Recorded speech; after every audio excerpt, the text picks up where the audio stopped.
Olá, pessoal. Bom dia, boa tarde, boa noite. Você sabe o que é terapia comunitária integrativa? Porque quando os órgãos calam, o corpo, quando a boca cala, Fala. os órgãos sentem. Qual é a fala dos sintomas? O que é cuidando do cuidador? Eu sou Odorico Monteiro, pesquisador da Fiocruz, professor da Faculdade de Medicina da Universidade Federal do Ceará, e hoje vou conversar com o ex-professor, um grande amigo, e hoje um grande colega e amigo, professor Adalberto Barreto, o criador da terapia comunitária. Professor, fale aí para nós a sua trajetória.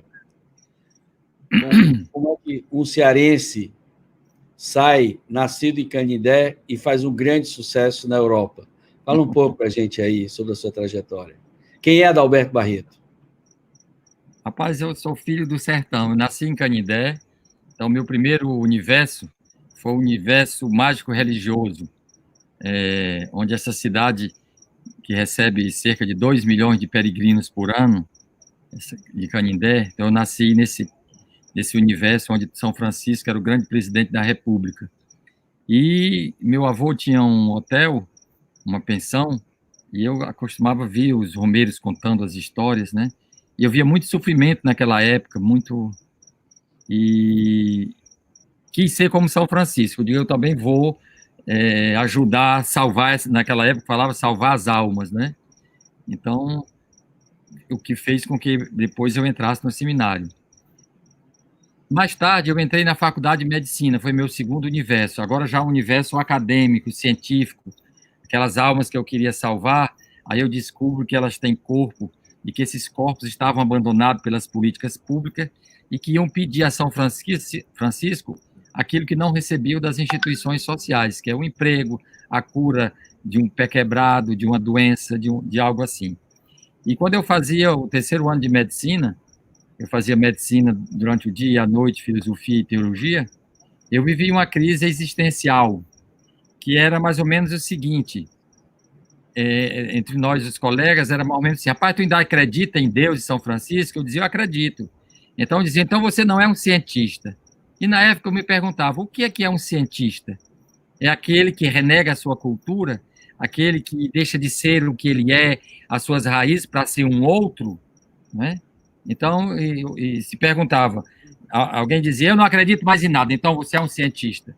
E aquilo eu vivi essa angústia de dizer, e eu tive a impressão que a universidade queria a morte do índio, não só a universidade, né?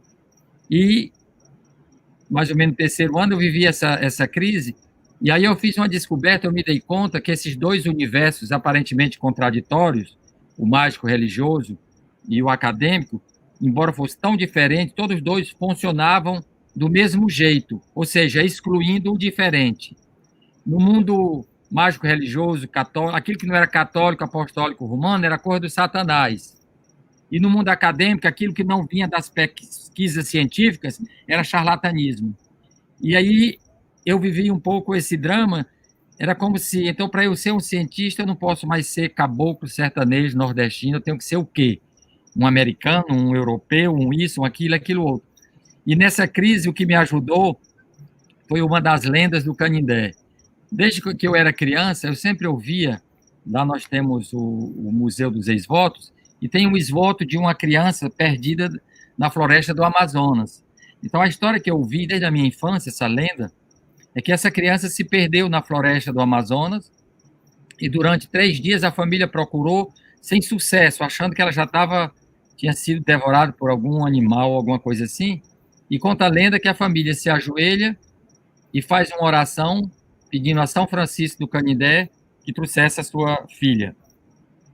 E quando ainda estava de joelhos orando, a porta se abre, a criança entra. Então você vê o milagre de São Francisco, o poder do santo. E depois essa criança, quando foi pagar a promessa em Canindé, vendo os muros pintados de São Francisco, aí a criança disse, a família ficou interessada, mas como foi que você veio? Ela disse, durante 3 dias um velhinho de barba me levava, me trepava de noite numa árvore para o bicho não me pegar, ia procurar fruta para eu comer, mas ninguém viu esse velhinho. E quando ela foi para Canindé, vendo São Francisco pintado nas paredes, mamãe, o velhinho era aquele. Então, vocês imaginam, nessa época, o poder do santo. E aí, eu comecei agora fazendo filosofia e a medicina, eu fiz uma outra leitura. Eu disse, a partir de que momento essa criança foi achada? Foi no momento que ela fez apelo aos valores culturais. Como eram católicos, fizeram a São Francisco, mas se fosse umbandistas, teriam feito ao Preto Velho, se fosse, não interessa qual religião, budista, Buda, funcionaria. E aí eu entendi o seguinte, Adalberto, essa é a tua história. Tu estás perdido na floresta do saber acadêmico e tu só vai salvar a tua identidade se tu for capaz de fazer apelo à tua cultura.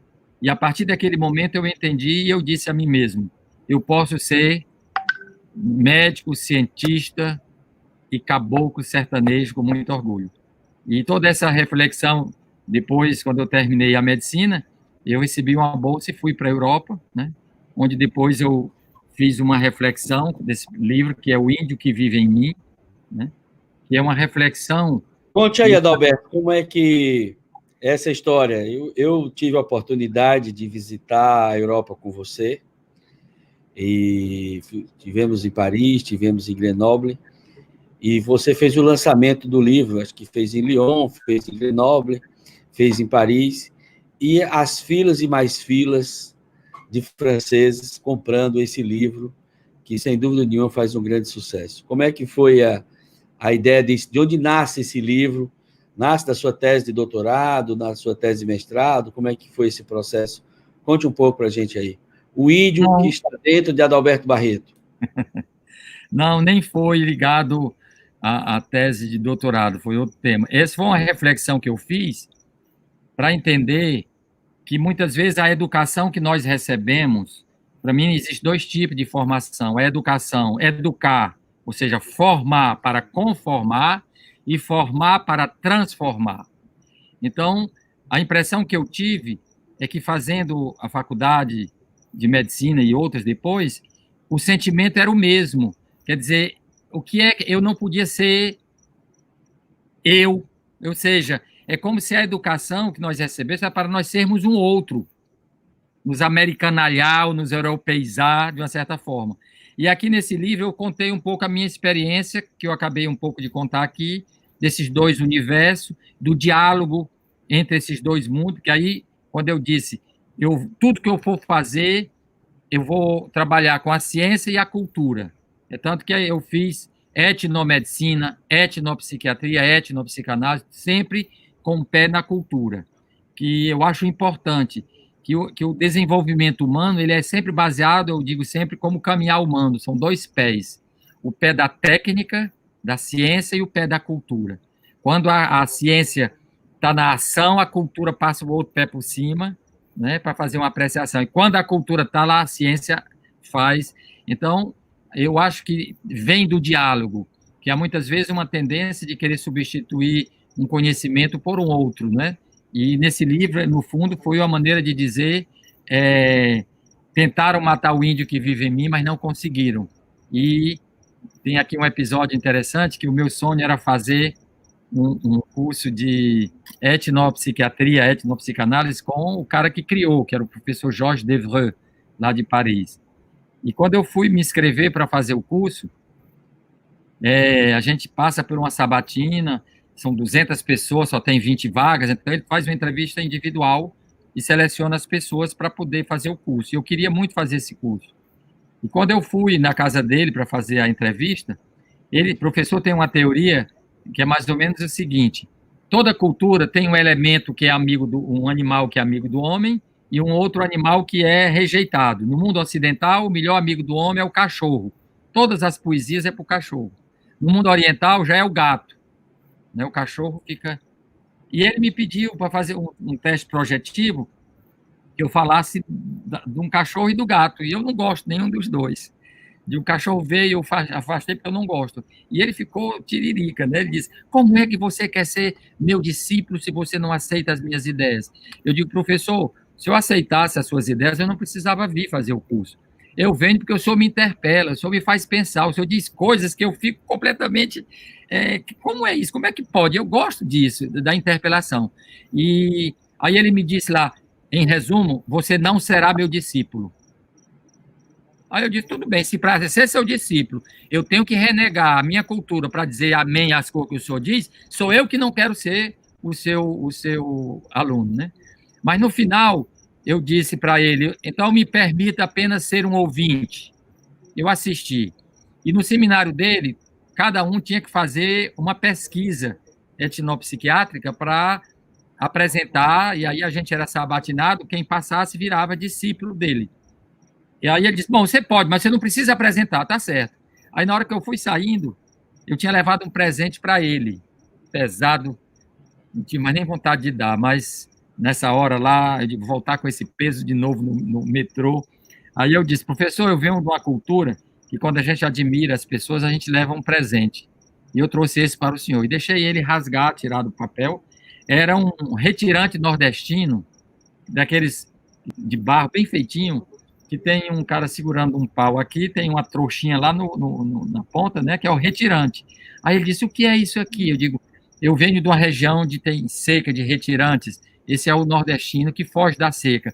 Aí no outro lado do ombro do homem tinha um papagaio. Aí quando eu olhei e vi, aí me veio na hora, eu disse, professor, a minha cultura, o melhor amigo do homem não é nem o cachorro e nem o gato, é o com o papagaio, porque com ele a gente fala. Rapaz, quando eu disse isso, aí o professor parou assim e disse, desculpe, eu não conheço nada da sua cultura. Você ainda tem um tempinho? Ora, ele já estavam brigando, né? Você já tem um tempinho? Eu digo, tenho. Ele disse, pois me fale da Amazônia, que eu gostaria muito. Eu tenho aí, conversamos, a conversa saiu boa, e eu comecei, depois eu ia para o seminário, aí quando foi um dia, para terminar a história, cada sábado um pesquisador de um país apresentava a sua pesquisa. E nesse dia era um iugoslavo e ele não fez a pesquisa, não sei porquê, e ele ficou danado de raiva. Você tomou o lugar de uma pessoa e não fez, perguntou, alguém tem a pesquisa aí? Ninguém tinha feito. Aí ele insistiu, aí eu disse, professor, o senhor disse que eu não precisava fazer, mas eu não fiz para o senhor, eu fiz para mim, né, para minha... Ele disse, tá aí, eu digo, tá.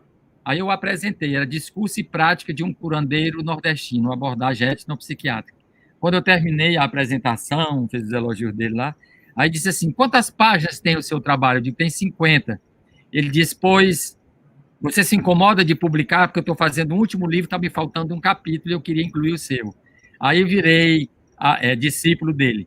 Então, isso para mostrar que os momentos que eu avancei na minha vida foi nos momentos que eu fui fiel à minha cultura, aos meus valores. E eu acho que isso é uma coisa muito importante. E esse livro, O Índio que Vive em Mim, foi publicado primeiro lá na França, agora foi traduzido, que é um pouco esse itinerário, essa reflexão, de dizer, a gente, para ser cientista, para ser o que for, a gente tem que ser no diálogo, como as duas mãos que se batem, não para destruir uma a outra, mas para junto criar ritmo, melodia. E sem diálogo, não há, sem oposição, não há vida, não há democracia, não há crescimento nem humano, nem social. Muito bom, Adalberto. Isso é fantástico, parabéns. Eu acho que essa é a sua trajetória. Posso denunciar aqui os nossos amigos e amigas que estão nos acompanhando no nosso canal aqui, aproveitar e já pedir aí que quem tiver gostando, compartilhe, dê um like aí, marque aí. Esse é um canal da saúde pública, esse é um canal da saúde coletiva, esse é um canal em defesa do SUS, em defesa da vida.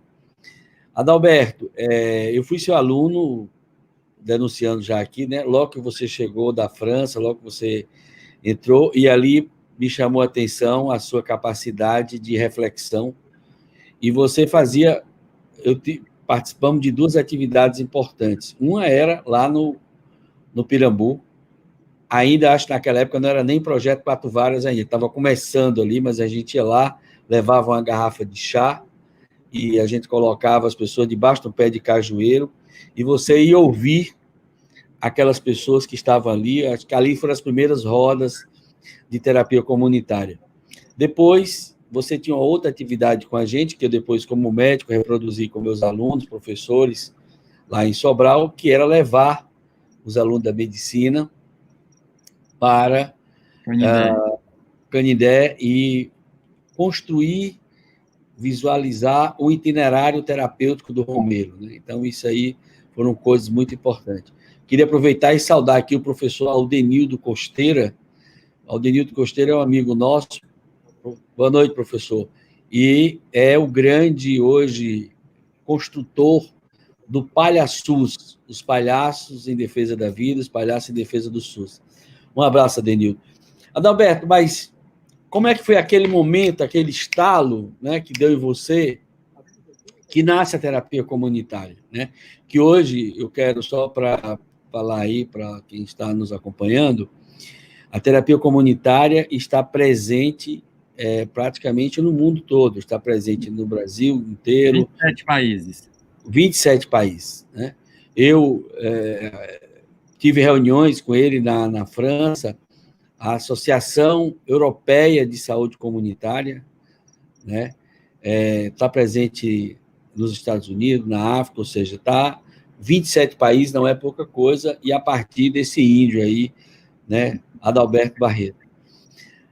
Como é que foi esse estalo, Adalberto, e a dinâmica, né, da terapia comunitária? Fala um pouco aí para a gente. Pois é, como eu tive uma dupla formação, eu fiz o doutorado em psiquiatria, depois também fiz o doutorado em antropologia, eu ensinava no Departamento de Saúde Comunitária da Faculdade de Medicina aqui da UFC. E como eu era psiquiatra também, eu comecei a dar apoio à turma da psiquiatria e eu tinha, todas as quintas-feiras, um grupo de 10 alunos de medicina para a prática de psiquiatria. Nós atendíamos no hospital, nas clínicas, Walter Cantilho. E o Ayrton, meu irmão, que é advogado dos direitos humanos, que fez uma opção de morar na favela, de fazer o que eu fazia no campo da saúde, ele fazia dos direitos humanos. O que ele aprendeu, ele ensinava aqueles líderes comunitários que sabiam da lei, de tudo, né? E o Ayrton começou a ver que muitas das pessoas que ele atendia, o pessoal da favela, que sofreu também de injustiça, de violência, e disseram, rapaz, manda para o teu irmão, que é psiquiatra da universidade. Aí ele ficou mandando para mim no Hospital das Clínicas. Eu pegava essas pessoas na porta da entrada, porque se ela entrasse por vias oficiais, era 3, 4 meses de espera. Enquanto era 1, 2, 3, eu entrava, até que um dia eu chego tinha 8, aumentando sempre. E lá dentro já tinha 8 para eu atender, com 10 estudantes, em 2, 3 horas. Aí eu vi que não dava. Então eu pedi ao Ayrton, aos direitos humanos, não mandem mais não, juntem o pessoal lá na favela que nós vamos com meus alunos lá. E eu propus aos estudantes, pessoal, vocês topam, em vez de ficar aqui no hospital sentado esperando as pessoas chegarem, nós íamos até onde eles estão, professor, se o senhor for, a gente vai para o senhor. E fomos. Quando eu cheguei lá, tinha umas 30 pessoas, todas esperando, pedindo um remédio. E eu não tinha remédio para dar. Então, eu não sabia muito o que fazer. Ou então receita azul, né? A receita azul. Receita azul. Aí as pessoas sentadas lá, uma senhora disse, eu queria um remédio para dormir, porque meu marido, eu assisti o assassinato dele, deram uma facada no coração, aquele sangue xiringando, e quando eu fecho os olhos para dormir, aquela imagem me desperta. Aí eu peguei o receituário azul e quando eu fui entregando para ela, ela não aceitou, ela disse, esse médico só se preocupa em dar folha, só se for para fazer chá destas folhas, quer dizer, o papel, né? Porque eu não tenho dinheiro nem para comprar comida para meus filhos, quanto mais remédio velho caro. Aquilo, para mim, foi um tapa energético, como se eu precisava ouvir aquilo, quer dizer, tu não está no hospital. Por que é que você acha que esse povo está doente? Aí eu fiquei parado, olhando um pouquinho, aí essa mulher começa a chorar, a vizinha traz um lenço para enxugar as lágrimas, uma outra traz um copo d'água, daqui a pouco uma se levanta, dá uma massagem nos pés, uma outra vem dar uns cafuné nas costas, uma outra fala também da sua insônia, e eu fui vendo que aquela mulher, o que ela veio buscar não foi a minha expertise, não era aquilo que eu tinha, que era caro para dar. Ela começou a receber o abraço, o carinho, o cuidado, no final estavam se abraçando, conversando, já estavam era rindo. E aquilo dali, para mim, foi a primeira gota d'água da fonte que eu descobri. A fonte existia. E eu olhei e disse, pronto, o que essa mulher, o que essas pessoas estão precisando é de se apoiarem uma nas outras, não é da minha expertise, não é daquilo que eu saiba. E aqui eu acho que muitas vezes nós especialistas, que temos as nossas técnicas, os nossos remédios, a gente acha que o povo precisa é daquilo que a gente tem, por isso nós temos que vender caro. Quando, na realidade, depois as pesquisas demonstraram que 88,5%, em uma pesquisa que nós fizemos a nível nacional, com o apoio do Ministério da Saúde na época, que 88,5% das pessoas que vinham atrás de um remédio para dormir, um remédio para angústia ou para depressão, foi resolvido conversando. E apenas 11,5% é que precisava de um especialista. Então, aí nasceu a terapia comunitária. Eu vi, o que eu disse a mim mesmo foi, o meu trabalho aqui não é de gerar dependência em cima do conhecimento ou de um remédio que eu trago, mas eu vou sistematizar, né? Era eu e meu irmão Ayrton, que nós estávamos trabalhando juntos, e essa parte eu comecei a sistematizar, e foi aí que foi nascendo a terapia comunitária, que um dos pressupostos é todo indivíduo, independente do seu nível socioeconômico, cultural, tem um saber que pode ser útil aos outros. E de onde vem esse saber? Da experiência de vida. Cada vez que uma pessoa supera um problema, significa que ela construiu um saber. Mas até ela nem toma consciência de que ela produziu um saber. E na roda de terapia, esse saber é socializado. A metodologia é muito simples. A gente chega, nós temos esse espaço, tem um momento de acolhimento, de celebração. As regras são muito importantes. Silêncio quando o outro fala, não julgar, não criticar, não fazer análise, não fazer interpretação. Quando alguém estiver ouvindo, se lembrar de uma música, de uma poesia, de uma piada, você pode contar. Então, ela é muito alegre. Como você falou aí da terapia do riso, é muito interessante entender isso, porque nós temos 3 cérebros, né? O cérebro reptiliano, é o que eu digo que todo bicho de orelha tem, né? Que quando ele é ativado, o coração bate, a gente quer fugir. Os mamíferos têm o límbico, que é o emocional, e os seres humanos, nós temos o terceiro, que é o neocórtex, que é aquele que dá sentido ao que vem dos dois de baixo. É o diálogo, né? Quando a emoção é muito forte, o sofrimento é muito forte, esses 2 primeiros cérebros ficam hiperativados. E quando eles estão hiperativados, eles bloqueiam o acesso ao neocórtex. E a pessoa não pensa, age de uma forma assim. E a única maneira de você desativar o medo e as coisas é estimular o neocórtex. E o que é que estimula o neocórtex? O humor, a música, a piada. Quando você faz rir, você só ri se entende. E só entende se as sinapses começam a funcionar e estar interligadas. Então, na terapia comunitária, quando a gente parte de uma emoção forte, medo, por exemplo, aí a gente pergunta, quem de nós já teve um medo e o que é que eu fiz que me ajudou? Então, está todo mundo pensando o que é que eu fiz, o que é que eu fiz, o que é que eu fiz. Aí, quando ele fala, ele é aplaudido, e isso vai reconhecendo esse saber produzido pela experiência de vida. Então, a terapia comunitária, uns se alimentam uns dos outros. E a comunidade tem problema, a comunidade também tem suas soluções. Porque nós viemos de um modelo médico que é mais ou menos o seguinte: vocês têm problemas? Temos. Eu tenho a solução. Eu sou um especialista, eu sou um doutor, eu sou isso, eu sou aquilo. Né? Como se nessa relação não houvesse troca. Ora, nós sabemos que toda educação tem mão dupla, eu ensino e eu aprendo, né? Então, essa circularidade, onde cada um vai falando e outro vai aprendendo. Então, por isso que na terapia comunitária nós temos música, a gente ri, tem piadas, ou coisa que é muito difícil no começo para os europeus aceitar, porque muitos têm aquela formação de que para ser sério tem que ser caro, longo, né? E muito duro. E eu lembro eles lá, eu digo, olha, vocês sabem aqui, vocês que já foram monarquias, quando a tensão estava muito grande no palácio do rei com a rainha, quem era o terapeuta deles? Eles ficam procurando. Aí eu digo, era o bobo da corte, o palhaço. Quando ele pressentia que tinha uma tensão, ele fazia uma idiotice lá, uma macaquice, todo mundo olhava, ria, 2 minutinhos, quando voltava para o debate, a raiva já tinha passado, ele já voltava um pouco mais para a razão.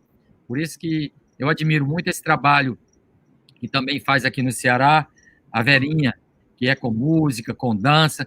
Aparentemente parece folclore, parece coisa Ciranda da vida, né? tirana da vida. Cirandeira. Adalberto, tem uma questão importante aí, que eu acho que você traz, né? Eu queria aproveitar e já saudar. Adalberto, quando a gente fala terapia comunitária, a gente está fazendo do Brasil e do mundo. Então, nós já temos aqui pessoas de... Vou só falar um pouco aqui. A Duíla Reis, a Fátima, nossa Índia, Fátima Castro, a Fransquinha Félix, Beto Costa, a Gorete Andrade, Silvia Bonfim, Neucirene Ricarte Monteiro, nossa parenta lá dos Inhamuns, Rebeca Lucena Teófilo, Rebeca, amiga nossa, que está dando um apoio lá em Fernando de Noronha. Nós estamos lá apoiando a Secretaria de Saúde de Pernambuco, a Fiocruz Ceará, Fiocruz Brasília, Fiocruz do Rio e do Paraná, juntamente com a Secretaria. A Rebeca está lá, saudar a todos os que estão nos acompanhando lá em Fernando de Noronha. Rodrigo Silva, Lúcia Holanda, o Gustavo Salles, Conceição Cardoso, Vevé Oliveira, Carla Cristine. Carla Cristine é filha da Maísa, nossa querida Maísa, nossa massoterapeuta, né? A Rita Mota, Giovanni Lemos, Denis Melri, Yuri Duarte, Edilene Félix, lá de Quixadá, Daniele Matos, Rosanira Aquina, aqui de Fortaleza, o Aldenir Melo, Mônica Quintas, Úrsula Souza, Marlene Ferrari, Heraldo Jorge, Natália Rodrigues, Eudes, Mototáxi de Horizonte. Então, nós temos a Natália Rodrigues, né? Nós já temos gente aqui de Recife, Belém do Pará, Paraíba, Brasília, Sobral, Rondônia, Santa Catarina, Bahia, Mineirolândia, Arneiroz, Campos Sales, ou seja, já estamos aqui. Saudar e mandar um abraço a todos que estão nos acompanhando. Mas, Adalberto, tem uma questão muito importante. Eu, inclusive, tive o privilégio, né, de acompanhar toda a trajetória sua como professor, a criação da terapia comunitária, e depois escrevemos um livro junto, nós vamos falar um pouco mais na frente sobre a terapia comunitária e o SUS, e, ao mesmo tempo, fui construindo a reforma psiquiátrica no Brasil, que é uma reforma importante. Mas tem uma coisa que eu acho que você traz, uma abordagem, que é a questão do sofrimento psíquico, né? Essa questão que você, quando a pessoa ia pedir uma receita de Lexotan porque viu o marido falecer, ou porque o filho está preso, porque o filho é traficante, ou porque o marido é traficante, isso produz um sofrimento psíquico que não é a medicalização que vai resolver. Eu acho que essa é uma questão importante, que você cria na terapia comunitária um espaço de acolhimento desse sofrimento, um espaço de compaixão, um espaço de diálogo, um espaço de solidariedade, um espaço de resiliência coletiva, né? Você sempre fala que as minhas competências, os meus sofrimentos vai transformar minhas competências, né? Essa semana eu fiz uma live com a professora Daniele Cavalcante, que é sobre resiliência, e eu falava, o Nietzsche dizia, o que não me mata, me fortalece. Né? Esse é o tema que nós vamos estar, inclusive, discutindo daqui a pouco, nesse momento que a gente está vivendo a pandemia. Então, eu acho que você conseguiu fazer algo extremamente importante, que foi acolher o sofrimento. E alguns setores da psiquiatria tradicional negam o sofrimento, porque só consegue trabalhar com psicose e neurose, aqueles conceitos clássicos. Você superou isso, você venceu esses conceitos, acolheu o sofrimento a partir da questão de um conjunto de conceitos, uma caixa de ferramentas que você passou a usar, conceitos de Freud, conceito de Paulo Freire, conceitos da gestalterapia, ou seja, você conseguiu isso. Então, fala um pouco para a gente sobre a questão do sofrimento. Como é que a terapia comunitária, a partir desse diálogo, do conjunto da sua caixa de ferramenta, acolhe o sofrimento e aquilo constrói, digamos assim, uma cura não farmacológica. Porque isso é muito importante, porque esse é o tema, né? Porque hoje a necessidade de algumas pessoas de entenderem a importância do isolamento, né, a importância do isolamento social, é porque a maior prevenção para a pandemia é não farmacológica, que é o isolamento social. Então, a terapia comunitária é uma grande terapia não farmacológica, tá certo? Não é que a gente negue a terapia medicamentosa, mas é não farmacológica para o acolhimento do sofrimento. Sim, fala um pouco. No início, quando eu cheguei lá, à medida que eu fui escutando, como eu não tinha remédio para prescrever nem para dar, eu escutava, eu dizia, mas isso não é uma doença, isso é um sofrimento, isso é uma dor da alma. E aí foi ficando claro para mim que, de um lado, você tem a patologia só os profissionais de saúde podem intervir, porque precisa de uma capacitação específica para diagnosticar, para prescrever remédios e tudo. Mas eu vi o outro lado abandonado e tratado como patologia, o sofrimento. E na época eu digo, do mesmo jeito que o hospital, para tratar as patologias, ele tem que ter uma construção específica, salas cirúrgicas, onde as coisas são bem organizadas. Por que não criar espaços para acolher a dor da alma e o sofrimento usando os recursos da cultura? E isso eu aprendi em Quatro Varas, porque quando eu cheguei, primeiro o próprio nome, Quatro Varas. A mensagem era clara. Unidos vocês são fortes. Quatro varas amarradas, ninguém quebra. Uma vara sozinha, todos quebram. Então, a separação, o isolamento fragiliza. A união fortalece. E aí eu entendi, para mim, que o meu trabalho lá era juntar as varas, né? Quer dizer, o conhecimento científico com o saber popular, com o conhecimento da Fátima Tibiriçá, da dona Zilma, e que a palavra delas ter tanta importância quanto vem do mundo acadêmico, porque ela tem a experiência de vida. A realidade é uma universidade que nos capacita também, né? Então, veio a ideia, quando o projeto Quatro Varas foi criado, ele foi criado com esse sentido. Aqui, nós vamos acolher o sofrimento, a dor da alma, com os recursos da cultura que estão presentes, né? E não com as patologias. Eu estou vendo que a Esther Bianchi de Bolonha está nos assistindo aí também. Olha aí, Bolonha, viu? Que é terapeuta comunitária, já começou a fazer 2 rodas de terapia em Bolonha. Tchau, Esther. Sim, então foi esse. Então, o Projeto Quatro Varas começou a agregar lá as pessoas que vêm, eles vêm porque tem uma dor da alma, um sofrimento. Depois, às vezes, precisa de um abraço. Uma mãe que descobre que o filho está com a droga ou foi preso, essa mulher não está precisando de um benzodiazepina, está de uma massagem, de um abraço, de um carinho, de uma escuta, de um escaldapé, de um cafuné, de alguma coisa. Então, nós criamos.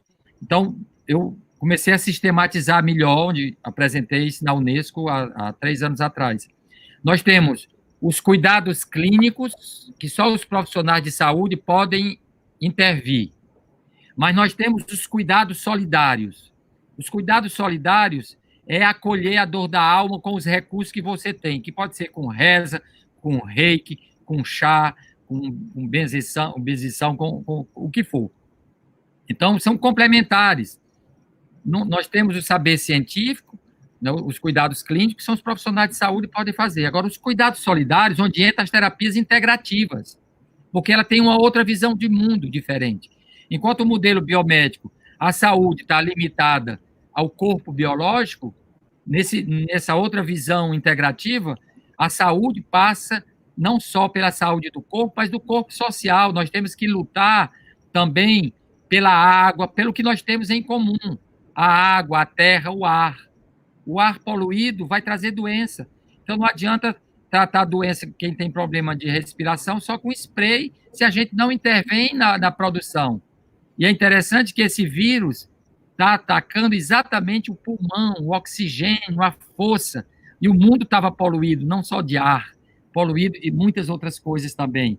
Então, eu acho que até no negativo desse vírus, nós estamos podendo trazer experiências.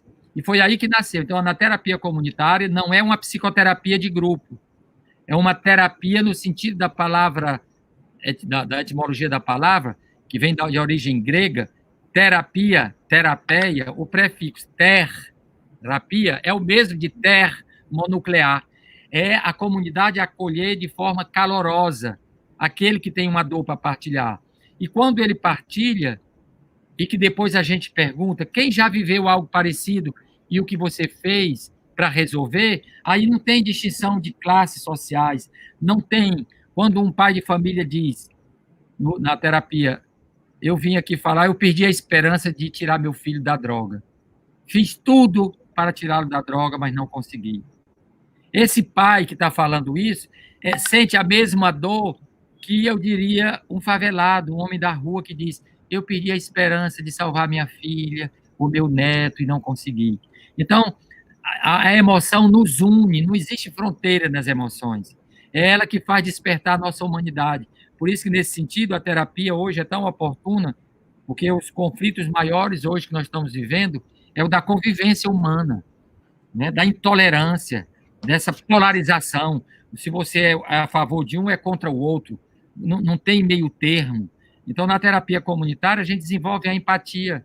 Eu sinto a tua dor, eu te entendo que eu passei por isso, e depois a gente vai conversando. Então, é uma terapia para se criar vínculos, para aproximar as pessoas.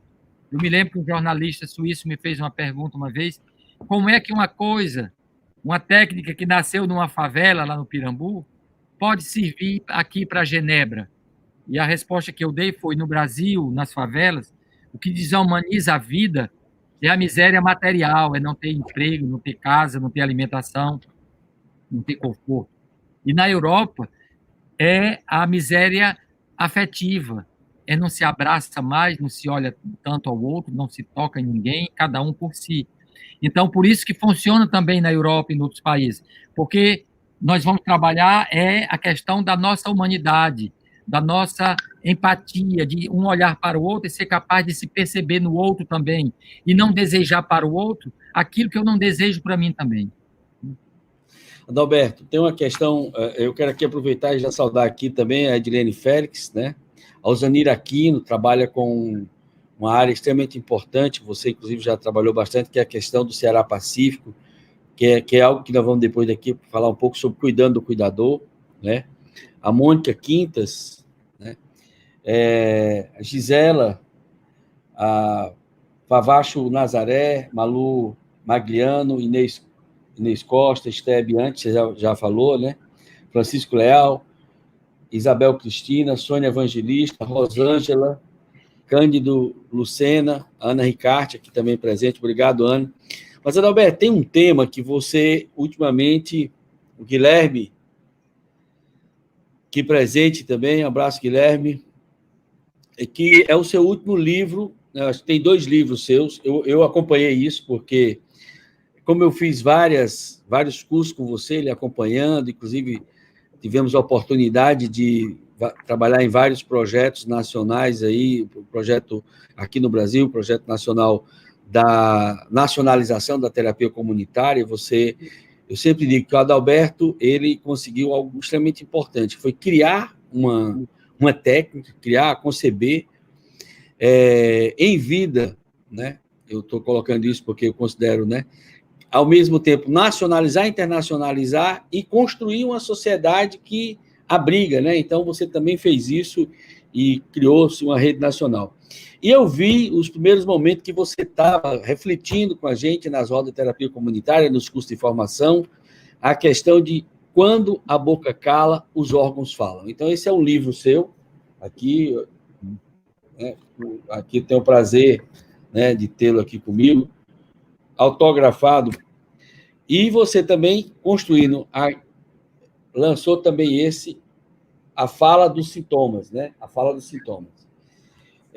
Saudar também aqui nosso querido Neto Muniz também, o nosso querido também, um abraço, Neto Muniz, Vital Neto, também um amigo lá de Sobral, Edilene Félix, nossa querida guerreira lá de Quixadá.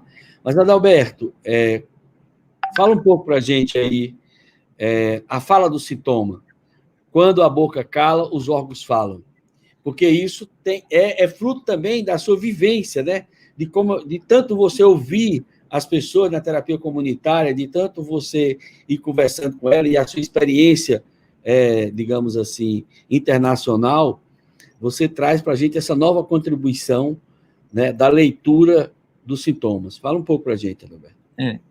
Como a gente fazia as terapias comunitárias, onde a palavra era valorizada, cada um falava, eu comecei a perceber que tinha pessoas que não falavam, quando falava através dos sintomas, de dores. E, nesse sentido, as terapeutas tradicionais, muitas rezadeiras, eram bem eficientes. Eu me lembro lá no Projeto Quatro Varas, chegavam algumas pessoas para a dona Zilma rezar, e em algumas pessoas ela rezava na cabeça da pessoa, em outras nos pés. E eu ficava observando por que a senhora rezou do pé daquela e na cabeça daquela outra, e não foi eu. Porque é lá que ela precisava, né? Mas não me fez avançar. Então, nós começamos a observar, na época, eu comecei a pesquisar, as pessoas que ela rezava nos pés, eu chamava para conversar. E eu fui vendo que elas tinham algo em comum, era a falta de apoio.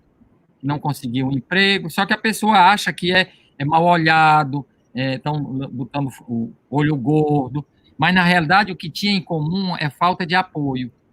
Por isso que não conseguia ficar no emprego, saía logo. E aí eu digo, interessante, os pés parece que é apoio. E aí eu comecei a entrar na literatura. Conheci, na época, a Marta Gattar, que foi a minha primeira professora nessa linguagem corporal, que era uma cearense que já tinha ido na Índia e conhecia bem a linguagem corporal. E ela me fez descobrir isso, dizendo que tinha sentido, que tinha livros. Eu comecei, então, a pesquisar, aí vi que já tinha uma farta literatura no Canadá, na Alemanha, na França, e me interessei e fui vendo que eram leituras culturais. E aí, como é que foi? É muito interessante. Os nossos curandeiros, eles veem o sintoma como uma entidade, como um ser espiritual, como um ser, como espírito. E quando eles se dirigem ao paciente, no tratamento tradicional deles, eles não falam com a pessoa, eles falam com o sintoma da pessoa. Uma vez um rapaz, numa roda de terapia, teve uma crise epileptoforme, mas dizia que tinha um espírito, e a rezadeira disse que era um espírito do tio dele, e ele falou para a gente na hora, ele disse, não, é um espírito que eu tenho. Quem era esse espírito? Era um tio meu. E quem era esse tio? É um tio que, quando morava no Rio, veio morar na casa da minha mãe, eu tinha 7 anos, e quando a mamãe saía para trabalhar, esse tio fechava as portas e fazia coisa feia comigo. E ele me batia, dizia que eu não podia contar. E um dia eu decidi, pode me bater que eu vou contar. Né? E aí ele começa a ter essa crise, e a curandeira disse, doutor, se o senhor me permitir, no final da terapia eu posso fazer uma cura. Eu digo, por que esperar se ele está precisando agora? Aí eu posso? Pode. Aí ela foi lá, botou a mão na cabeça dele e começou a falar com esse tio. Como é que você abusa dessa criança inocente, ainda bota a culpa nele, faz ele se sentir culpado? E continua falando, e eu achei interessante, eu digo, engraçado. Eu, como psiquiatra, iria perguntar, você está sentindo alguma coisa? O que é que você está sentindo? Me fale. Ora, se ele pudesse falar, ele não usaria o sintoma. O sintoma é uma fala, eu diria, codificada culturalmente. E aí eu achei interessante, eu digo, eles falam, o sintoma é uma entidade com qual ele fala. E a pessoa que não pode falar, por isso que está na crise, escuta aquele diálogo e se beneficia, porque diz a verdade, encontrei alguém que está me protegendo, que está vendo aquilo que eu já imaginava, de uma certa forma. E aí veio a ideia, eu me interessei, comecei a fazer essas pesquisas, e fiz uma pesquisa bibliográfica e vi que essa linguagem era universal, que a falta de apoio toca os pés. Então, quando as pessoas chegam com dor nos pés, que já fez exame e não deu nada, a pergunta do diálogo é, o sentimento da palavra falta de apoio significa alguma coisa para você? Aí a pessoa para e diz, significa, e começa a falar. Então, esse livro, Quando a Boca Cala, os Órgãos Falam, ele é a decodificação dessa linguagem do nosso corpo, né? Quando o dor nos pés, a gente vai fazer a anamnese conduzindo para a questão do apoio, né? A mesma coisa com relação à gastrite, porque tem uma coisa interessante, é que o nosso cérebro não faz distinção entre o que é real e o que é virtual. Para ele, tudo é real. Então, o alimento afetivo e o alimento material, nós não fazemos, o nosso inconsciente, nosso cérebro não faz distinção entre um e outro. Quando você come uma comida material, um alimento estragado ou não saudável, a resposta biológica é o aumento da hiperacidez. Por isso nós temos gastrite, né? Mas se você também, do ponto de vista da alimentação afetiva, alguém que devia te apoiar, te abraçar, te beijar, te elogiar, é agressivo, faz alguma coisa, o corpo produz também muito ácido. Então, a acidez no nosso estômago, ou seja, a gastrite, todas as ites, é raiva. Otite, raiva de escutar o que eu estou escutando. Né? Esse é o lado simbólico. Quando a pessoa está com a gastrite, o que ela está dizendo na linguagem simbólica é raiva de digerir o alimento afetivo que eu estou recebendo da minha família, dos meus familiares. Então, eu, como médico, quando uma pessoa me diz que tem gastrite, ela está me dizendo que está havendo uma hiperprodução de ácido. Geralmente, a nossa medicina biológica só olha para razões materiais. Aí começa a prescrição, nós vamos dar uma medicação para não produzir mais tanto, evite comer farinha com café. Então, a gente fica só cuidando do alimento material e esquece de ir nesse outro lado escuro, nesse lado obscuro, que seria... Muitas vezes eu pergunto, eu digo, depois que eu faço a prescrição, eu digo, me diga uma coisa, a senhora é casada? A resposta diz, antes não fosse. Quer dizer, já significa que esse casamento, que essa relação não está sendo prazerosa, não tem alimento afetivo necessário. Então, é importante que a medicina faça o trabalho dela, nos dando os remédios, mas tem uma parte que só nós podemos cuidar. O sintoma é como a luzinha do carro. Você está dirigindo, a luzinha acende para alertar que tem alguma coisa errada. Então, o sintoma, ele tem uma fala. Aí veio esse último livro, que aqui é mais para as pessoas ou para os profissionais que trabalham, é como se fosse fichas. Então, você pega aqui, você tem um paciente, ou mesmo você mesmo, problema, vamos dizer, na pele, aí você vem lá, que perguntas fazer? Por exemplo, é muito comum aparecer ronchas quando você está vivendo uma separação dolorosa. Então, se eu percebo a pessoa dizer, eu tenho umas manchas, tudo bem, como médico, nós vamos olhar esse lado para ver o que é, mas o outro é, você está vivendo alguma separação atualmente, que está sendo muito... estou me separando. Como é que eu sei? Porque o corpo está falando. E, lamentavelmente, hoje, nós, do mundo psi, nós trabalhamos mais com código linguístico. Se a pessoa não falar nada, nada acontece. Mas tem o código sonoro, tátil, olfativo, espiritual. São tantos códigos, daí a necessidade da gente trabalhar muitas vezes numa perspectiva da etnopsiquiatria, com trabalhar com curandeiros que conhecem muito bem a linguagem corporal, mas não conhecem essa outra linguagem que a gente conhece. Então, esses 2 livros é para ajudar as pessoas a entender esse lado simbólico, esse lado oculto, essa mensagem inconsciente dos nossos sintomas. Hoje nós sabemos, por exemplo, que a tristeza ataca o pulmão. Quando uma pessoa tem problema pulmonar recorrente, quando eu vou fazer a anamnese, eu pergunto, sua mãe morreu de quê? Morreu de tuberculose. E a sua avó de problema pulmonar? Aí, imediatamente, a anamnese, eu vou na direção de perguntar, tem algum luto muito difícil de ser realizado? Vocês estão vivendo, houve uma tristeza transgeracional? E, de repente, o diálogo começa, as pessoas começam a descobrir assim, sabe? Então, esses 2 livros que apareceram vieram complementar aqueles que não falam. Então, nós fazemos isso no Projeto 4 Varas em grupo. Um grupo de 70, 80 pessoas. Nós pegamos algumas dinâmicas de meditação ativa, algumas do Osho, que nós adaptamos para a realidade da nossa cultura. A gente promove a dinâmica, e essas dinâmicas têm uma característica interessante, elas reativam a memória corporal. E quando você está fazendo a dinâmica, aparece a dor no joelho, aparece uma dor no ombro, na articulação. Aí, quando nós terminamos a dinâmica, essas pessoas vão dizer, eu senti muita dor nos pés. Aí a gente pergunta, quantos? Tem, às vezes, 10. Aí eu lanço a pergunta, A palavra falta de apoio significa alguma coisa para vocês? Aí significa, lá em casa, aí começa, quer dizer, a partir do corpo biológico, dessa dor que aparece, que a pessoa nem sabia, que tem toda uma história por detrás e permite ao corpo social outras pessoas se identificarem, e no final da roda eles estão conversando entre eles.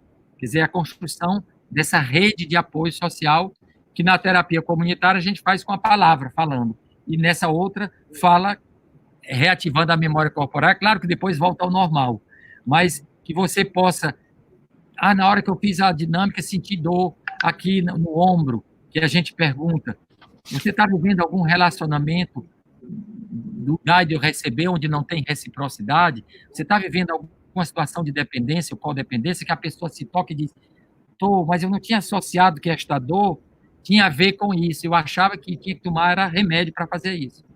Então, é nesse sentido que esses 2 livros vieram dar um complemento para o pessoal da nossa cultura, que tem dificuldade de falar, fala do corpo. E o corpo tem a sua mensagem, e quando a gente conhece, é como uma pessoa que fala alemão, se um alemão diz Guten Tag, se eu não sou, eu não vou entender, mas se eu entender, eu digo, ele está dizendo bom dia, porque é a gente conhecer esses códigos. Adalberto, ótimo, excelente. Nós vamos falar três questões aqui importantes. Inclusive, a Alzanira Aquino estava me lembrando aqui 2 coisas importantes, que é o que você constrói algumas frases, algumas reflexões ou símbolos, você trabalha com muitos símbolos, né? Arquétipos, né? E você traz esses arquétipos para a terapia comunitária. Ela estava lembrando aqui, que depois vamos falar um pouco. Só conheço no outro que tem em mim. Teve outra eu só reconheço o outro, o que eu conheço de mim. Conheço de mim. Depois você vai falar, agora não, agora só anunciando aí, fica aí um pouquinho. A outra questão também é a história da pérola, né? Pérola... A ostra que não foi ferida não produz pérola. Isso, vamos falar um pouco sobre isso. Pérola é agressão. Isso, vamos já falar um pouco sobre isso, a questão da resiliência, tudo isso.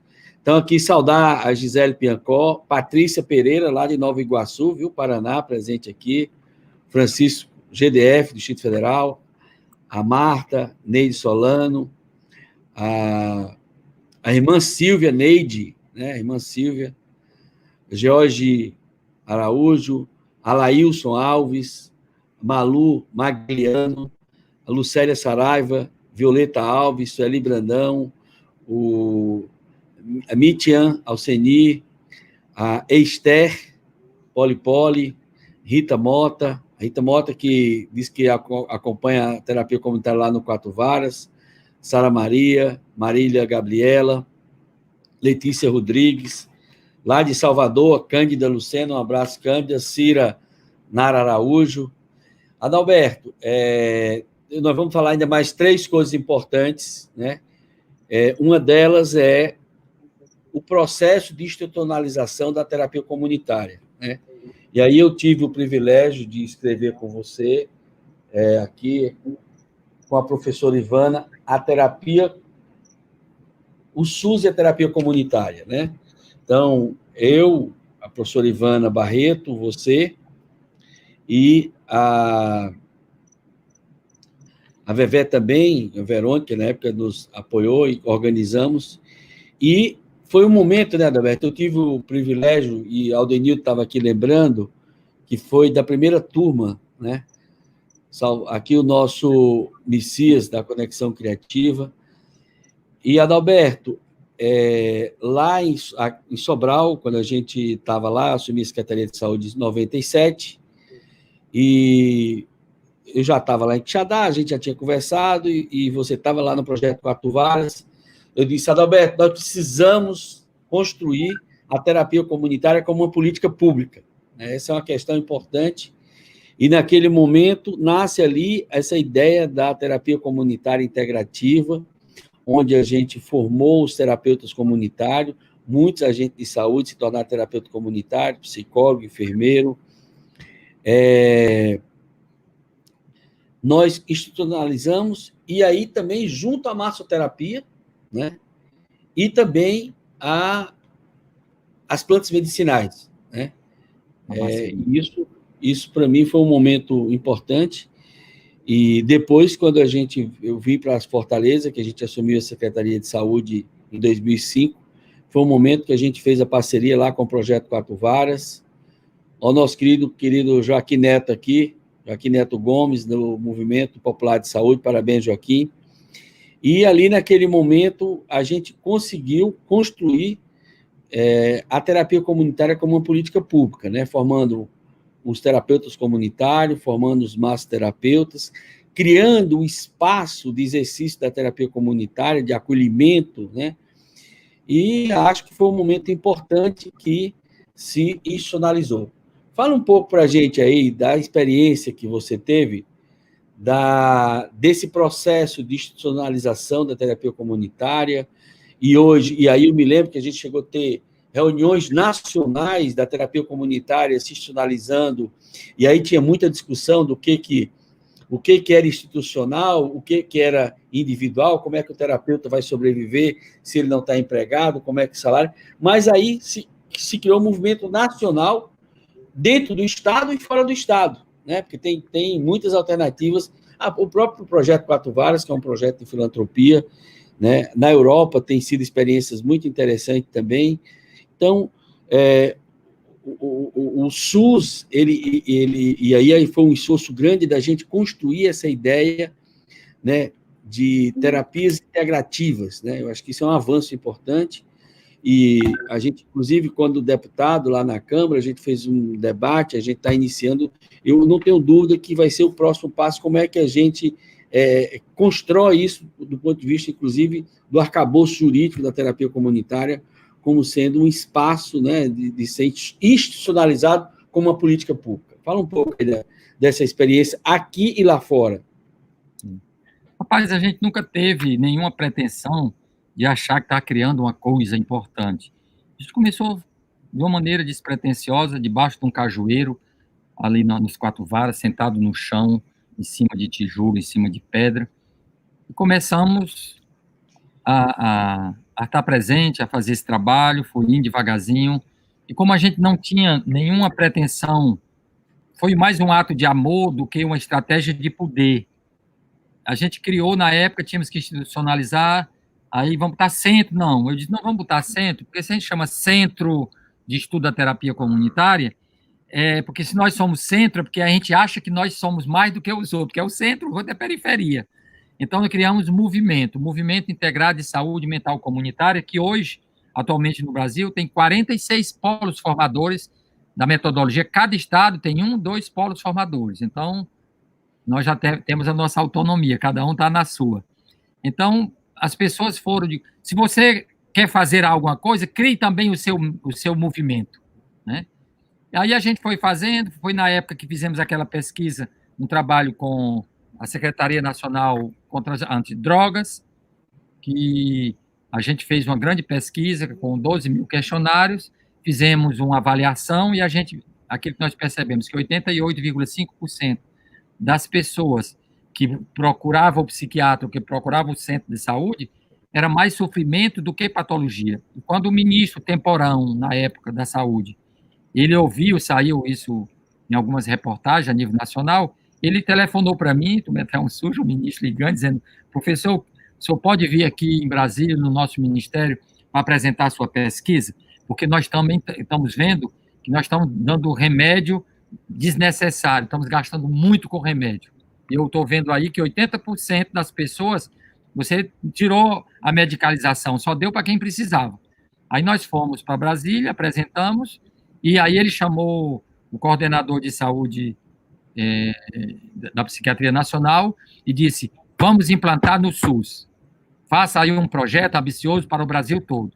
E aí a gente começou a entrar no SUS, formamos o pessoal do Programa de Saúde da Família, quase 3 mil profissionais na época.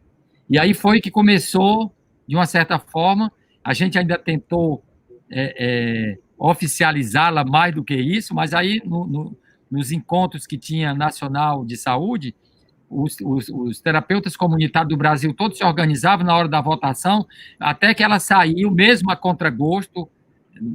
O ministro queria, mas abaixo do ministro não queriam, né? Então, a implantação. Então, houve votações que que ela terminou sendo considerada. E quando foi, agora no tempo do presidente Temer, para nossa surpresa, a terapia comunitária foi oficializada junto às terapias integrativas. Ela é uma entre as 19 terapias e a única brasileira, que o resto é mais a medicina. Na realidade, esse foi um movimento que a gente começou lá atrás, né? E ele foi indo. Eu me lembro das resistências que a gente tinha no Ministério, e às vezes é muito interessante, porque em momentos de crise, né? Então, aquele momento ali, 2016, 2017, né? Houve uma portaria importante, eu estava na Comissão de Seguridade Social, e a gente conseguiu fortalecer esse conceito, que ainda hoje tem muita resistência dentro do próprio Ministério, e eu espero, viu, Adalberto, que é o próximo passo que a gente vai estar discutindo depois daqui, que é a questão do pós-pandemia, que, sem dúvida nenhuma, vai se ter mais abertura, inclusive, para trabalhar com questões, inclusive nessa perspectiva da medicina integrativa. Então, eu acho que essa questão aí que você traz é muito importante. Estão perguntando aqui, Adalberto, como é que compra o livro? Aí tá, acabou de sair, o Cláudio do Isso, MISMEC. Porque isso, feedback. E esse nosso livro aqui, Adalberto, eu também estou perguntando, nós vamos ter que reeditar, viu? Dever de casa nosso aqui, reeditar, inclusive então, aproveitar com essa legislação agora e trabalhar o SUS e a terapia comunitária, e colocando dentro das políticas de saúde mental, colocando a questão, a Osanira está aqui, já lembrando uma coisa importante, a terapia comunitária também como uma questão da cultura de paz e não violência, né? A questão da resiliência. Então, tem um conjunto de, digamos, de ferramentas, né, que se agregam dentro da terapia comunitária. Muito bem. Então, no MISMEC, né? Esses livros vocês podem adquirir junto ao MISMEC. Há pouco tempo apareceu aqui o site do MISMEC, porque é da venda desses livros que o projeto se sustenta. Nós estamos agora numa fase difícil, porque não tem mais ninguém comprar nem nada, e a gente está numa situação meio difícil. Então, quem puder, faça a encomenda por correio, que ele manda diretamente para onde você está. É o Projeto Quatro Varas, acho que daqui a pouco o Cláudio deve colocar novamente aí o site que vocês... Leandro Ferronato, de Londrina, Paraná, aqui, um abraço, Leandro. A Tereza Mendo, do Peru, viu, Adalberto? Estamos aqui. Mauro Elias Mendonça, também aqui presente. Mauro, professor de medicina. Goiânia, né? Adalberto, nós vamos falar uma coisa agora extremamente importante. Eu fiz, inclusive, recentemente, 2 momentos aqui discutindo a questão de cuidando da saúde mental, numa perspectiva da pandemia, a saúde mental nesse momento do sofrimento que todo o planeta está vivendo. Sei que você já fez uma pesquisa, inclusive, Tereza Miranda aqui com a gente, uma pesquisa, inclusive, analisando isso de forma, digamos, um estudo multicêntrico. Mas antes disso, eu queria que você falasse um pouco, que eu acho que depois nós vamos fazer um outro momento aqui especial, só para falando sobre cuidando do cuidador. Você conseguiu, você constrói um conjunto de ferramentas. Eu digo, Adalberto, tem sempre uma caixa de ferramentas que ele vai estruturando ali soluções importantes. E o cuidador que cuida precisa ser cuidado. Como é que é essa estratégia sua de cuidando do cuidador? É porque nessa lógica do sofrimento, né, os cuidadores são mães de família, são os pais de famílias que estão cuidando da sua família, trabalhando, e eles se cansam, se desgastam, mas eles não têm um espaço de acolhimento dessa dor, desse estresse. Eles ficam aguardando que a pessoa passe mal, ou esteja doente, aí entra remédio, entra o especialista com a medicina já com todos os seus armamentos. Então, na época, nós criamos, logo depois, no mesmo tempo da terapia comunitária, há 30 anos atrás, nós começamos a criar um programa que nós chamamos Cuidando dos Cuidadores. Não é no sentido de cuidador, médico, enfermeiro, pode ser também, mas cuidador é o amplo, muito mais amplo. São as mães de famílias, as pessoas que vivem na favela ou fora da favela, que estão trabalhando. E essas dinâmicas, chegamos a produzir um livro, chama-se Cuidando do Cuidador, são técnicas e vivências para o resgate da autoestima, onde a gente pegou umas 8 a 10 dinâmicas para ser trabalhado a nível da comunidade. Tem várias. Tem uma delas, por exemplo, essa noção de que o indivíduo, nós temos um corpo físico e um corpo mental juntos. Mas se a gente tiver um susto, a alma sai do corpo, a gente fica deslocado. Então, a alma sai de dentro, que é o encosto. Então, o encosto não é espírito do outro mundo dentro de mim, é a minha própria alma que saiu e ficou encostada. Então, tudo que eu for fazer, eu tenho 50% só de chance de acertar, porque eu estou dividido, divorciado de mim mesmo. Então, isso não é uma doença, mas é uma dificuldade, um sofrimento. Não tem remédio para isso. O remédio é uma dinâmica que nós chamamos de centramento, para botar a alminha para dentro. Então, é um exercício que a gente faz durante 1 hora, depois se deita e vai falar do que aconteceu na hora que eu estava fazendo a dinâmica, né? Então, nós temos esse que é o cuidando dos cuidadores, que agora está se ampliando, porque o pessoal do centro hospitalar, que estão estressados, e como lidar com esse estresse do profissional? O profissional estressado, aí chega uma pessoa já estressada, e termina muitas vezes o encontro médico-paciente em forma de bala, de violência, porque, né? E não é só no Brasil. Quando eu estive na Suíça, eu vi na televisão uma propaganda que dizia o seguinte: se você está estressado e está vendo muita violência contra os profissionais, a resposta do Estado, do governo, foi dar um curso de autodefesa. As pessoas, todos os enfermeiros, tudo trabalhando, fazendo exercício para se proteger da violência. E eu me lembro que até a minha reação foi, eu digo, engraçado, eles não estão entendendo que também o médico, o enfermeiro, está estressado e que não adianta ele aumentar o nível, mais uma técnica para agredir ou se defender do agressor, quando ele poderia se desarmar, porque se um está armado e outro não está, dois só brigam quando os dois querem. Mas engraçado que foram para esse lado de fazer formação em judô, em técnica de defesa corporal, porque se eles forem atingidos, agredidos, eles sabem se defender. Mas não é, eu acho que a questão está do outro lado. É o estresse, o desgaste emocional. Por isso que essa ideia de cuidando do cuidador, aqui nós temos 2 grandes formações. A de terapia comunitária, que nós fazemos 1 vez por ano, e 2 formações para ensinar técnicas de resgate da autoestima. Como você trabalhar com 50, 70, 80 pessoas na comunidade, fazendo dinâmicas ao mesmo tempo, e ter também bons resultados. E isso está funcionando bem. Então, aqui, hoje a terapia comunitária, se você entrar no site da Abratecom, Associação Brasileira de Terapia Comunitária, lá você vai ter acesso aonde tem formação. Cada estado tem a sua formação, que dá de 3 módulos, de 4 módulos. Essa é uma pergunta importante, Roberto. Estão perguntando bastante, acho que é importante isso, sobre como fazer os cursos da terapia comunitária. Pois é, você entre no site da Abratecom, dependendo do estado onde você está, ele está ali ao seu lado, você pode se inscrever. Eu só faço uma formação anual, intensivão, de 1 semana, de domingo a domingo, isso para aquelas pessoas que já têm uma certa prática e que não têm tempo de fazer ela de forma de 4 módulos durante 1 ano, tem pessoas que preferem, mas vocês encontram toda a modalidade. A Abratecom é a Associação Brasileira de Terapia Comunitária, nós temos as regras, a formação é a mesma, tanto no Amazonas como no Rio Grande do Sul, são a mesma carga horária, e é uma formação diferenciada, porque, como nós trabalhamos com a ressonância, a gente tem um trabalho corporal que todos têm que fazer.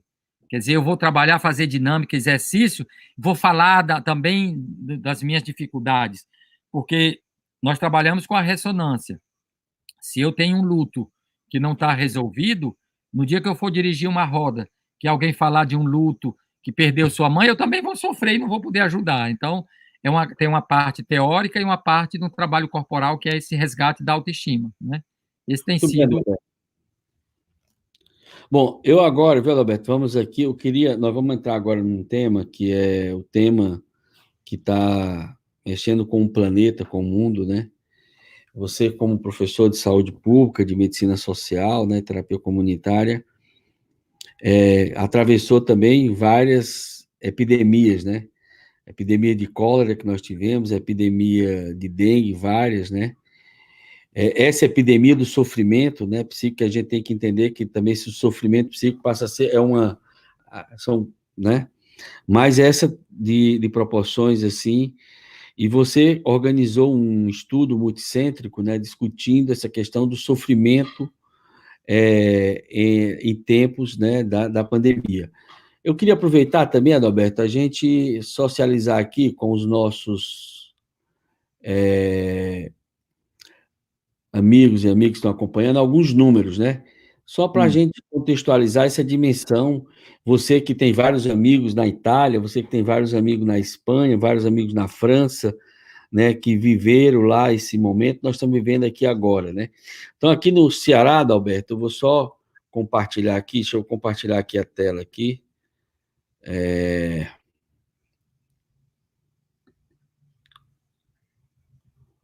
Os números aqui. Vamos sair, dar esse break aí, mas é importante para a gente, porque aí aqui eu quero falar um pouco sobre esse sofrimento que nós estamos vivendo agora, ligado à pandemia do coronavírus. Então, no Ceará, nós já estamos com 15 mil casos confirmados.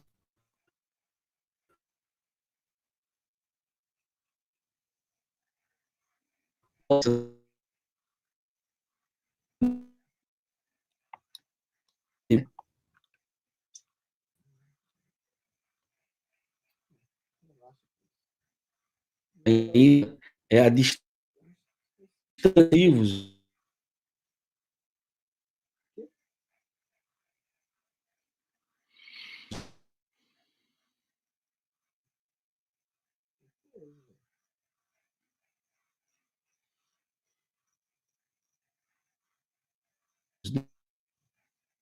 e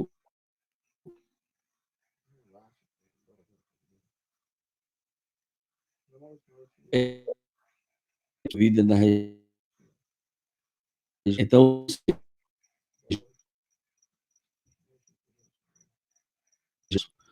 Eu acho que ninguém está mais ouvindo.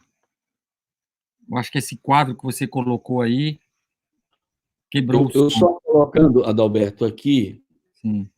para a gente voltar a discutir agora como é que foi esse trabalho que foi feito, qual é o sentimento que as pessoas que estão vivendo no mundo e que as várias terapias, você que está fazendo terapia comunitária também, virtuais, como é que fala para a gente sobre o sofrimento psíquico em tempo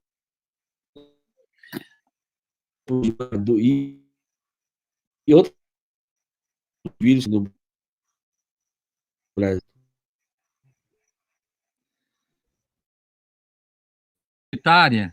Ela sempre foi apresentada de forma real, olho no olho, abraço, toque.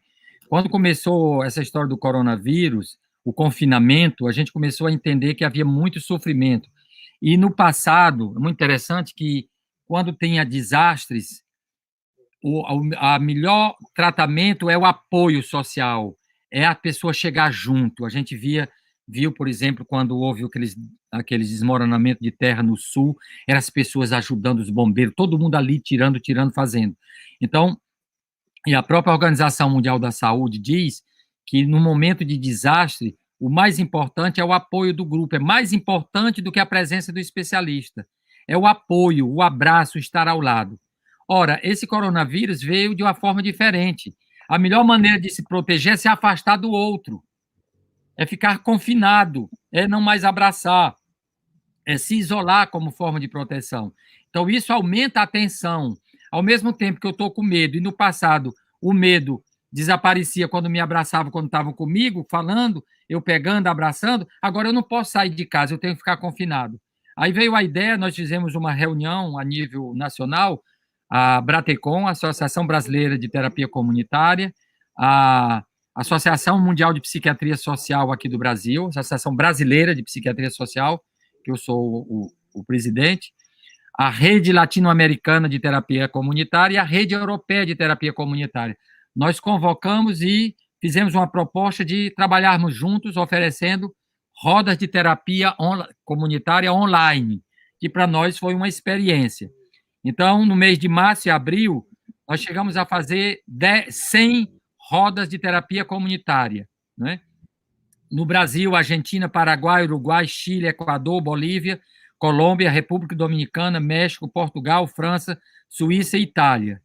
E fizemos dessas 100 rodas, cada roda aparece 5, 6, 7 inquietações. Então, nós chegamos a registrar 500 inquietações e trabalhamos apenas 100, porque a gente vota aquele tema mais escolhido.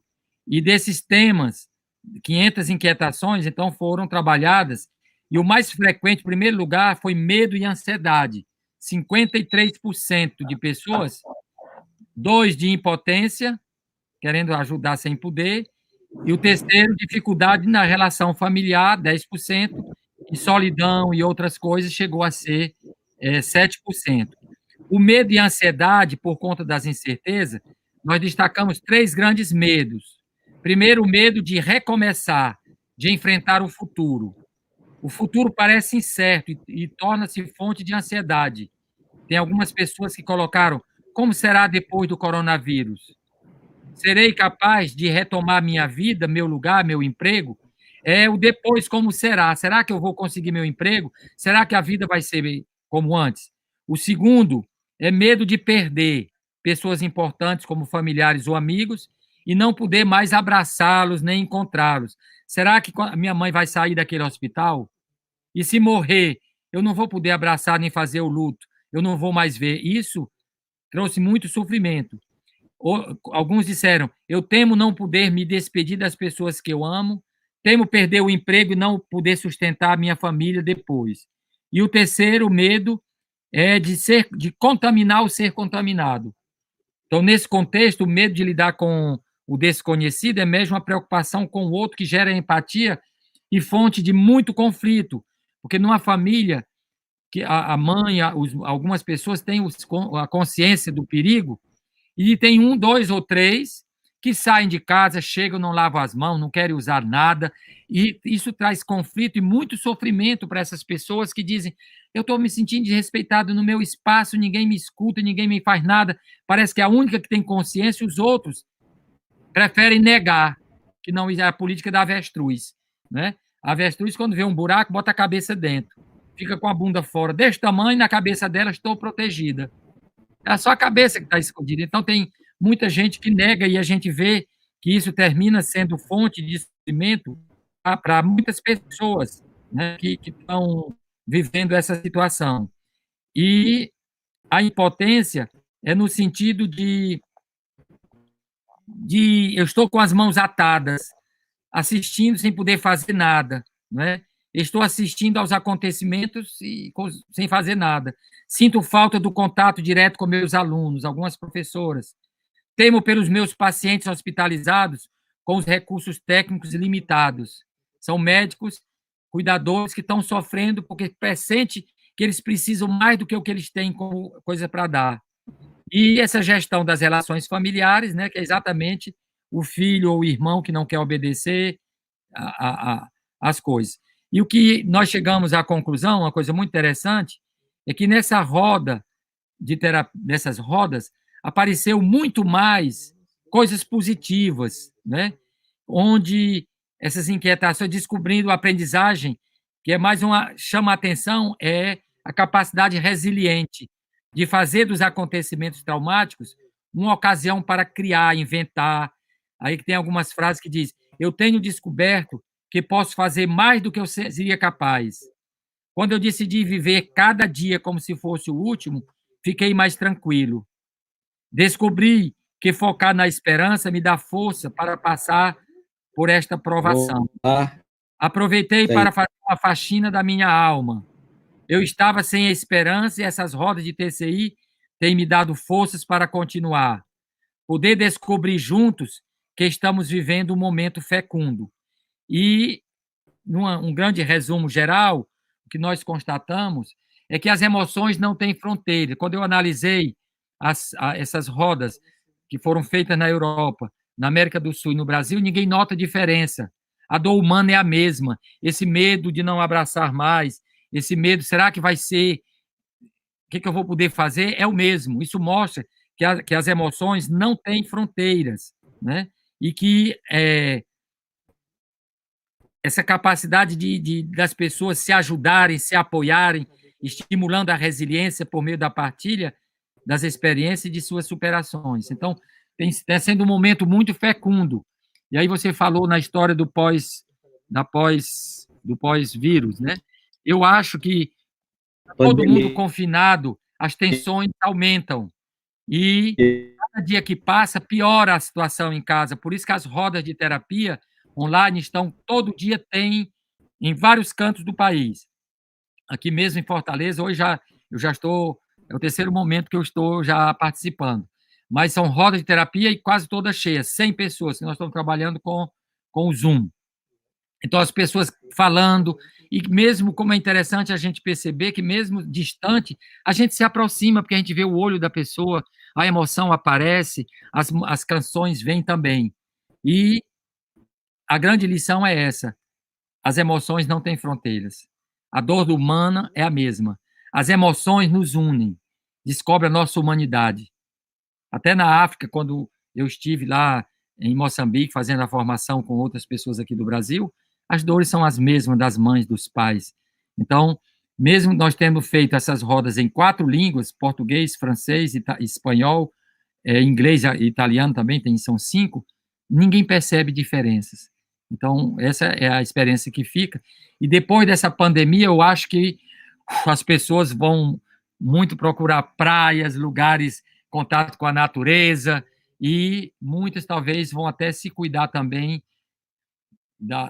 vão precisar falar, vão precisar se exercitar, e eu acho que a saúde mental vai tomar uma outra proporção, onde eu espero que a gente não vá numa linha da medicalização desse estresse, desse sofrimento, mas de acolher essa dor da alma dessas pessoas, com os recursos da nossa cultura, e deixar para usar os remédios quando for necessários. Eu não estou mais lhe vendo, não sei se você, Rodorico, caiu a sua internet, caiu, mas é isso aí. Estou vendo aqui o Movimento Integrado de Saúde do Distrito Federal, terapia comunitária integrativa. Deixa eu ver se tem mais algumas perguntas.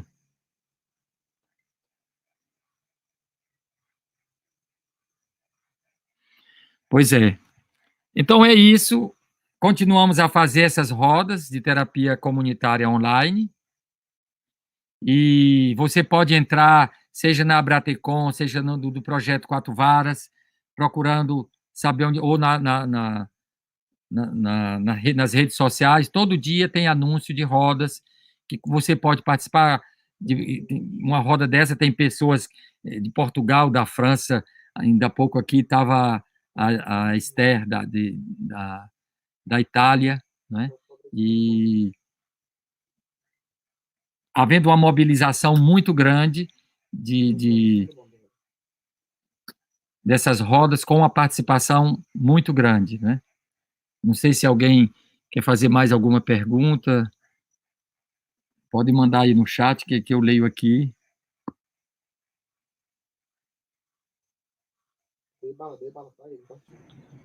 Oi, Adalberto. Pronto. Isso. Esse momento Isso é também um sintoma da pandemia, viu? Todo mundo usando a internet o tempo todo e ainda não tem cabeamento em todo canto. Mas, Adalberto, eu queria aí deixar para você fazer suas considerações finais. Primeiro, dizer da satisfação de estar compartilhando esse momento com você. Estamos aqui numa teleconferência internacional, porque tem gente do Chile, do Peru, gente da França, né? De todos os estados do Brasil. Aqui a Sandra de Maringá, aí, um abraço, Sandra. E aí, Adalberto, eu queria que você assumisse aí o compromisso, depois nós vamos pegar esses temas, né, e vamos detalhar, né, e fala um pouco aí, como é que você está vendo o futuro, como é que a resiliência, eu acho que isso era outra última, que você trabalha muito com esse conceito de resiliência, Eu acho que esse é o momento, se tiver uma palavra que a gente... Você falou da palavra medo, né? Acho que a palavra medo, medo de perder, medo de se contaminar, medo de perder o emprego, medo de não conseguir pagar as contas, então essa é uma palavra. Por outro lado, é aquilo que você fala da história da pérola, né? Que é muito importante você trazer para a gente aí a questão da pérola, trazer para a gente a questão da resiliência, aquilo, né, que eu falava no início, quando a gente começou, o Nietzsche, né? O que não me mata, me fortalece. É. Então, se Deus quiser, a gente tem que lutar aí com muito esforço. Infelizmente, a gente também tem que denunciar esse momento, a ausência, né? No caso do Brasil, a falta de uma coordenação nacional. Isso, eu estou muito preocupado com isso, você sabe disso, você sabe da minha militância social, dos meus compromissos em defesa do SUS. E eu quero aqui, nesse momento, também externar minha solidariedade a todas as famílias que estão sofrendo, que tem um ente querido em UPA, que tem um ente querido entubado em algum hospital, um ente querido que está em casa com medo de piorar, e isso é um sofrimento muito grande. Mas, e você tem agora, eu quero lhe parabenizar também, que você não está quieto, né? Quando você, que como aposentado, podia estar só desfrutando ali do Morro Branco, né? Ou lá da Lagoa do Uruaú, mas você está aí coordenando essa rede, essa mega rede internacional de terapia comunitária, a do Willa Reis aí com a gente, e fazendo isso, quer dizer, sendo solidário, sendo resiliente, construindo acolhimento, apoio às pessoas. Fala um pouco da resiliência nesse momento e aí eu deixo você para as suas considerações finais. Eu acho que nós estamos vivendo um momento muito fecundo. O Teilhard de Chardin, um filósofo francês, ele dizia que a quantificação gera qualificação. Essas crises, esses momentos assim, eles desmascaram as pessoas. Quem é bom aparece, quem é podre cai. E a gente está assistindo uns subindo e outros caindo, isso faz parte do processo, né? Mas é um momento fecundo, muito positivo. É o fim de um tempo e início de um outro tempo, né? E a realidade é uma universidade. Eu posso aprender a amar porque recebi muito amor, mas posso amar porque fui desamado, rejeitado, né? Eu me lembro de uma musiquinha, quando eu era menino, a gente ouvia cantar aqui no Nordeste, que era: o papai comprou para mamãe usar um chicote de amargar, com o tal chicote dei tanto pinote, que aprendi a dançar o shot.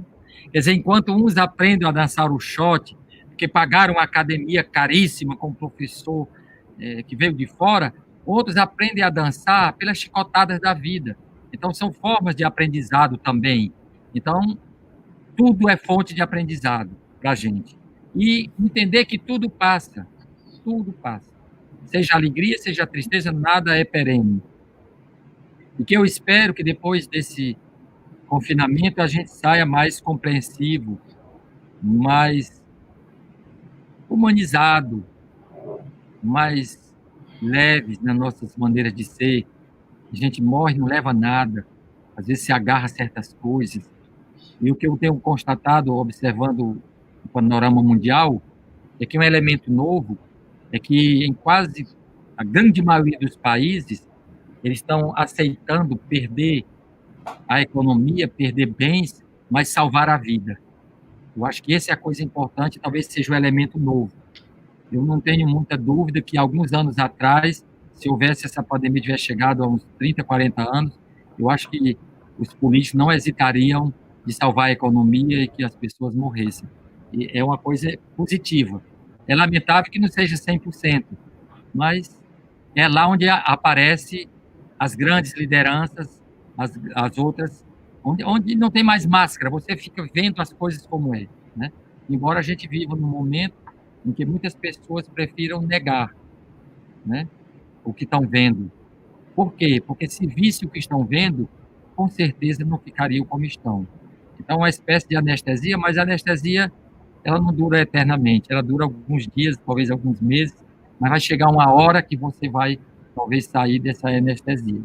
Então, que a gente aproveite essa oportunidade para crescer, para cuidar da sua casa interior, para repensar. Quem pensa, eu me lembro do filósofo alemão que dizia: não tenho vergonha de mudar, porque eu não tenho vergonha de pensar. Então, que a gente aproveite para refletir, para ser mais criterioso com as notícias que a gente ouve, com as fake news que aparecem. Porque se tem uma fábrica de fake news, é porque tem pessoas que estão atirando de canhão para se proteger alguma coisa que eles têm ali que não quer que ninguém mexa ou que ninguém saiba, né? Quer dizer, quando eu vejo as fake news, eu me lembro do tempo das guerras, que ali é canhão, vai bala, sacode, sacode, sacode, que a gente vai se proteger para destruir quem quer nos destruir. Mas eu acho que ninguém quer se destruir, a gente quer sobreviver, a gente quer. E nesse sentido, eu acho que até a economia, a política, tudo será diferente. A gente vai ter que pensar bem mais, porque se o vírus chega no rico, chega também no pobre, se chega no pobre, chega no rico, e se chega no país onde a gente está, se não tiver proteção, a gente também se contamina tudo. Então, acho que o momento é fecundo, e que cada um de nós aproveite esse momento de confinamento para a gente repensar com calma, sem pressa, para ver se que vida é essa que nós estamos levando. Às vezes a gente aprende a viver com os que morrem, e cada pessoa que morre próximo da gente, a gente sente a dor, mas aí dá uma olhada, e eu? Se fosse eu, já vivi o que eu queria? Já realizei meus sonhos? O que é que está me impedindo de ser feliz? Será que não é melhor ser mais flexível? Então, eu espero que a gente volte mais humano. Muito bom, Adalberto. Muito obrigado. Eu acho que essa fica aí, eu acho que essa reflexão final sua, que é: nós não podemos fazer essa falsa polêmica entre a vida e a economia, né? Eu acho que aí a vida não tem como se questionar. Infelizmente, o ato, inclusive, que a gente viu ontem foi deplorável. O presidente da República levar os empresários a fazer pressão no STF, ainda bem que achando que se você abrir o comércio agora, é como que resolvesse o problema da economia. Não, porque as pessoas não vão, porque inclusive vão adoecer muito mais e vão morrer muito mais. Então, esse é o momento da gente colocar que é a economia que tem que estar a serviço das pessoas, e não as pessoas a serviço da economia e da riqueza. Queria aqui agradecer também a Araci Mota, Lucineide Alves, a Maísa Freitas, nossa querida Maísa, Maria Del Pilar. Tinha alguém pedindo aí, Adorino, alguém Hã? pedindo aí que tinha alguém pedindo que convidasse o Ayrton para uma live, você fazer com ele, para ele falar do trabalho dele. Isso, vamos fazer sim, fazer. O grande Ayrton também é outra grande aula. A Gláucia Marques, Lene Feitosa, a Nair, enfim, Adalberto, dizer da satisfação, saudar um grande abraço a todos vocês. Por favor, se gostarem da nossa conversa aí, pelo que eu estou vendo gostar, compartilhe, é muito importante compartilhar. Dê aqui um like no nosso canal, se inscreva aqui no nosso canal do YouTube, porque nós vamos continuar com esses debates em defesa da vida, em defesa do SUS, de solidariedade, discutindo os temas, né, da qualidade de vida das pessoas e, acima de tudo, em defesa da vida, em defesa do SUS. E aqui, Adalberto, mais um agradecimento grande, e fico muito feliz de ter sido... você pegou na minha mão ali na faculdade, logo quando entrei, e fui 2 vezes, né, participei de concurso, né, para ser seu professor assistente, depois para ser um professor da Faculdade de Medicina de Sobral, da primeira disciplina sua, que você coordenava lá na expansão de Sobral. Então, você também teve um papel importante. Hoje, inclusive, na reunião com os professores, na reunião virtual, e os nossos alunos lá, eu sempre falo da terapia comunitária, e quero aqui aproveitar e mandar um abraço grande para os nossos alunos lá da FAMED de Sobral, e dizer, Adalberto, que você, com certeza, com essa sua capacidade de trabalho incansável, está dando uma grande contribuição à saúde, não só do Brasil, mas do mundo. Parabéns e muito obrigado. Tchau. Até a próxima.